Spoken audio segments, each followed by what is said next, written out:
Oui, donc tu as réussi, mais les blocs sont pas de la même hauteur. Oui, ça n'était pas indiqué dans l'énoncé, d'accord, mais la hauteur des blocs, la hauteur des blocs devait être identique en fait, hein.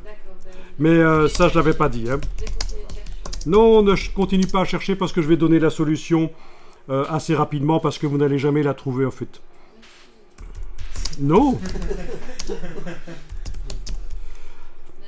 La hauteur des blocs doit être identique, mais il n'y a pas de hauteur imposée. Chacun 71,3. Comme ça. Oui, mais vous devez chipoter beaucoup. Comme ça. Donc, je vais vous montrer une méthode qui va être assez intéressante. Vous allez voir ça. Il n'y a pas de hauteur imposée, et évidemment, sinon, ça entre en conflit avec les consignes précédentes. Ça entrerait en conflit avec les...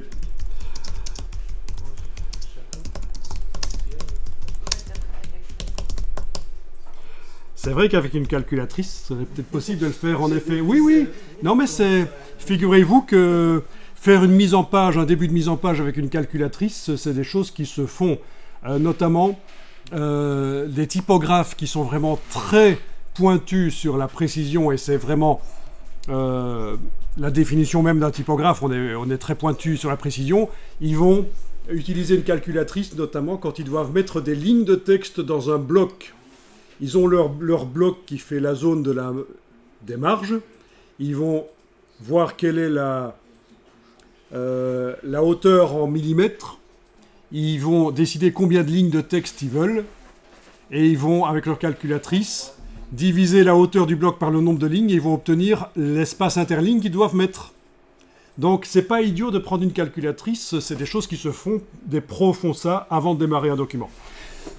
Mais bon, quoi qu'il en soit, ici, je vais vous montrer la solution. Donc, on va le faire ensemble, ça, parce que c'est un peu plus complexe. Comme d'habitude dans les logiciels, l'ordre un peu que je vais mettre en place, là, n'est pas strictement... on pourrait faire un peu autrement. Alors, je commence d'un nouveau document. Format lettre, donc, évidemment. 12,7 de marge, ok. Alors voilà,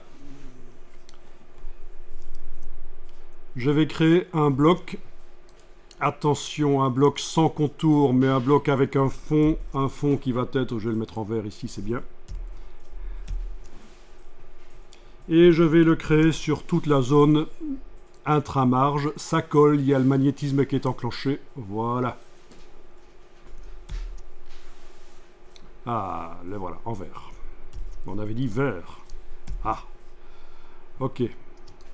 Ça, déjà, vous arrivez à faire sans problème.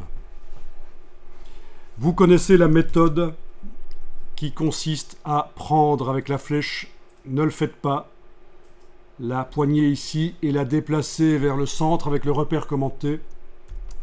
Ça va vous indiquer, ça va vous faire un bloc de la moitié de la largeur intramarge. Je vous montre une autre méthode. Votre bloc est toujours bien sélectionné. Alors, vous avez une calculatrice dans InDesign. Elle est où? Elle est partout. Tous les cartouches de InDesign sont des calculatrices.